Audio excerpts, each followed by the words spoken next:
देवताओं का रुद्र के पास जाकर अपना दुख निवेदन करना, रुद्र द्वारा उन्हें आश्वासन और चित्ररथ को शंखचूड़ के पास भेजना।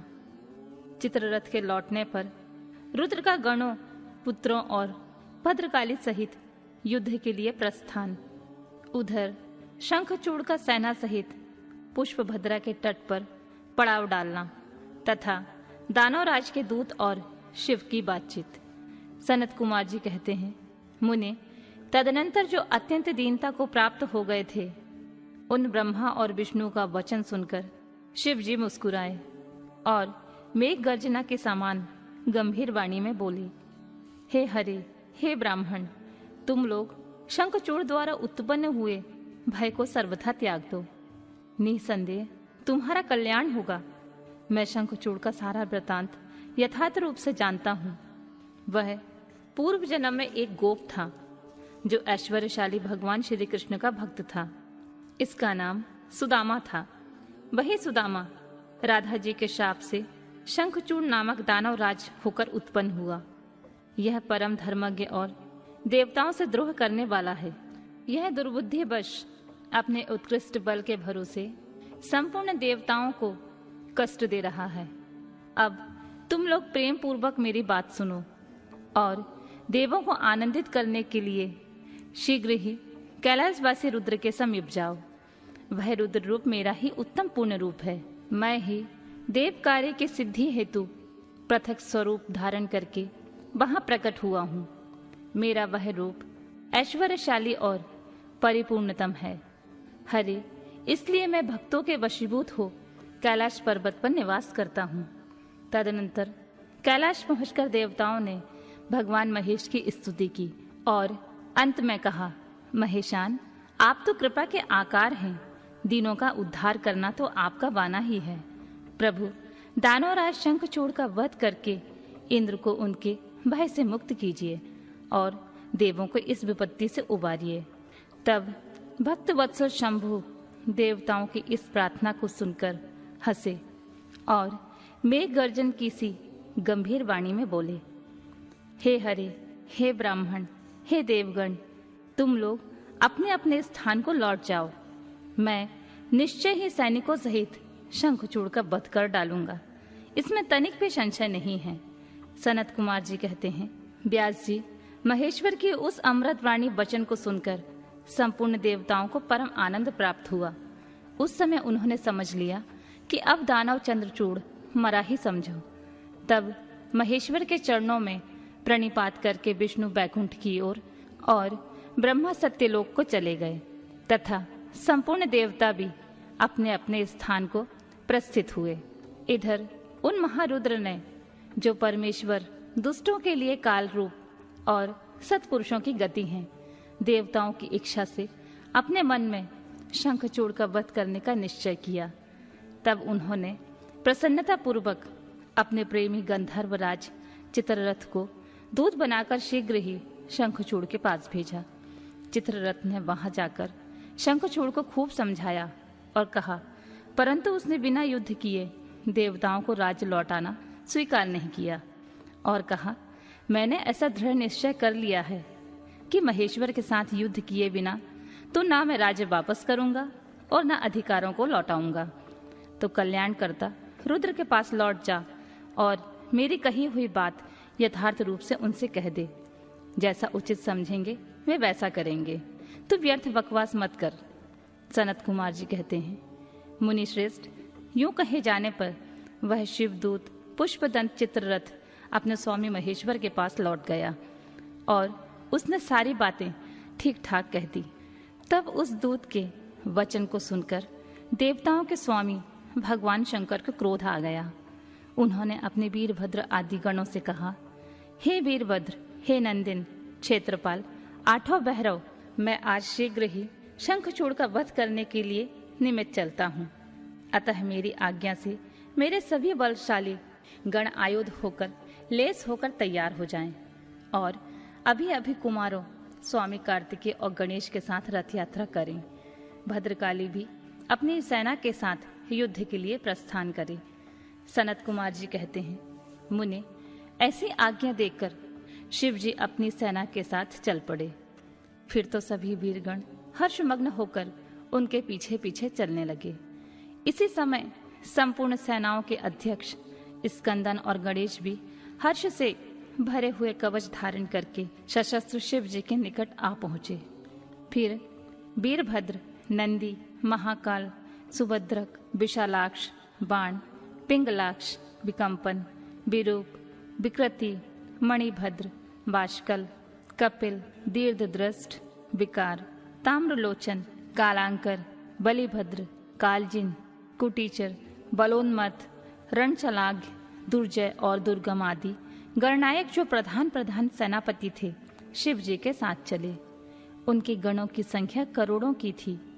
8 भैरव, 11 भयंकर रुद्र, 8 वसु, इंद्र, 12 आदित्य, अग्नि, चंद्रमा, विश्वकर्मा, दोनों अश्विन कुमार, कुबेर, यम, निर्जति, नलकुबर, वायु, वरुण, बुध, मंगल तथा अन्यान ग्रह, पराक्रमी कामदेव, उग्रद्रंष्ट, उग्रदंड, कोरट तथा कोठव आदि ने भी शीघ्र ही महेश्वर का अनुगमन किया। स्वयं महेश्वरी देवी भद्रकाली भी 100 भुजा धारण करके शिव जी के साथ चली। वे उत्तमोत्तम रत्नों से बने हुए विमान पर आरूढ़ थीं। उनके शरीर पर लाल चंदन का अनुलेप लगा हुआ था। वे लाल वस्त्र शोभा पा रहा था तथा वे हर्षमग्न हंसती हुई, नाचती तथा उत्तम स्वर से गान करती हुई अपने भक्तों को अभय तथा शत्रुओं को भय प्रदान कर रही थीं। उनकी एक लंबी योजन भीषणकार जिहां लपलपा रही थी।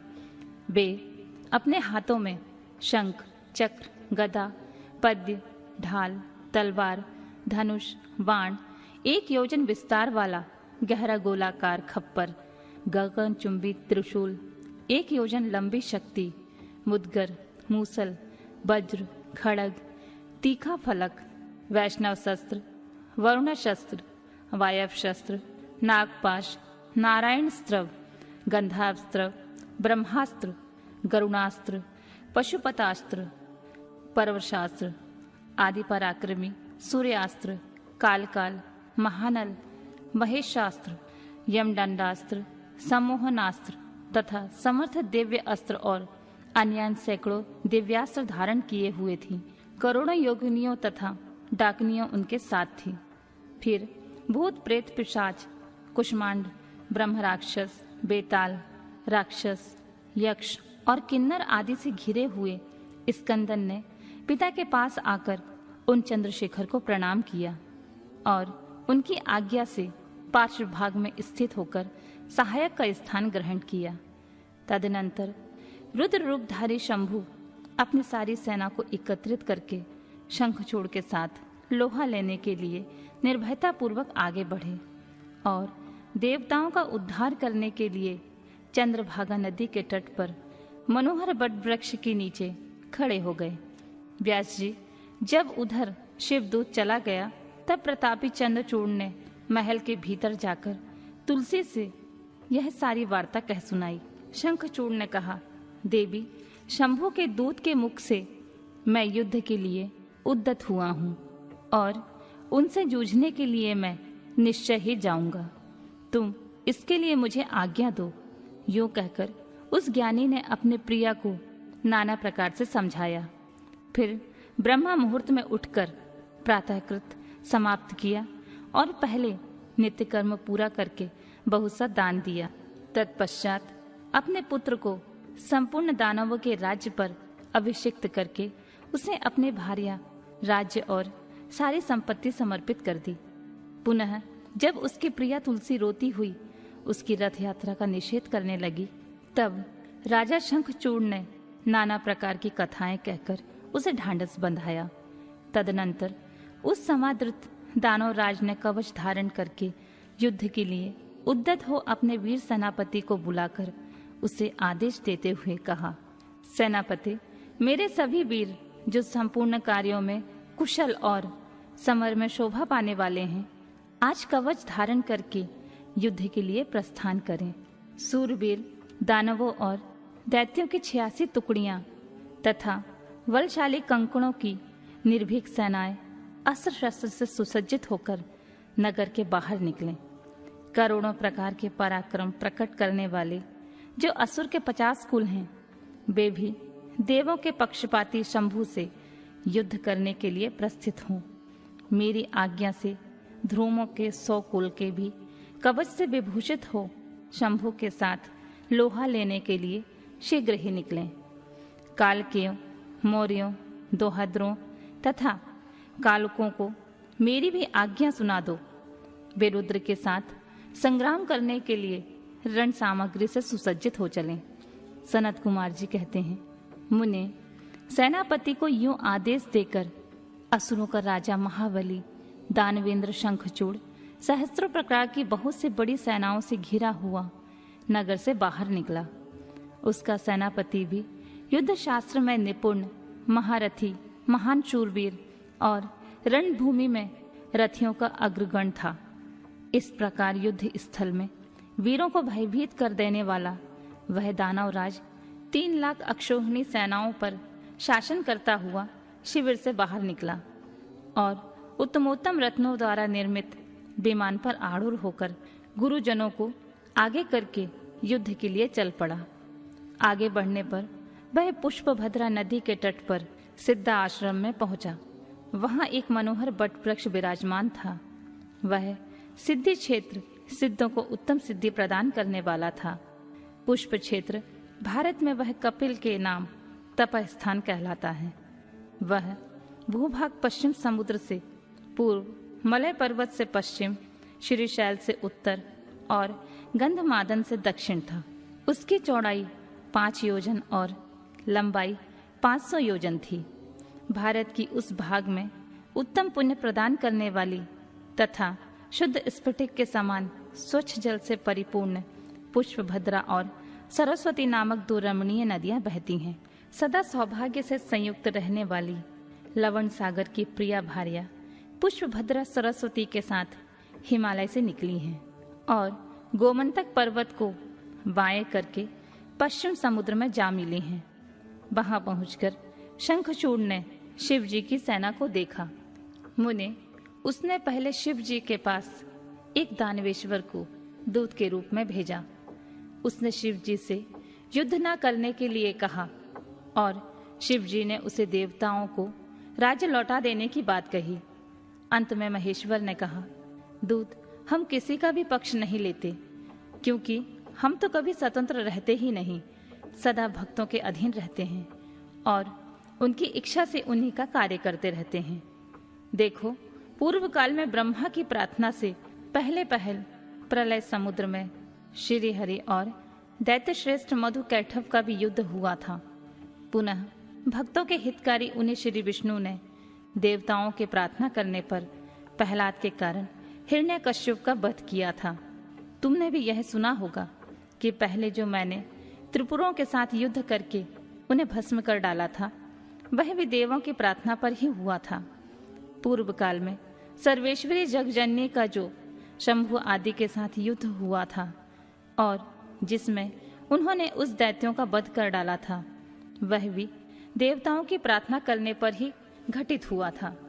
वे ही सभी देवगण आज भी ब्रह्मा के शरणापन्न हुए थे।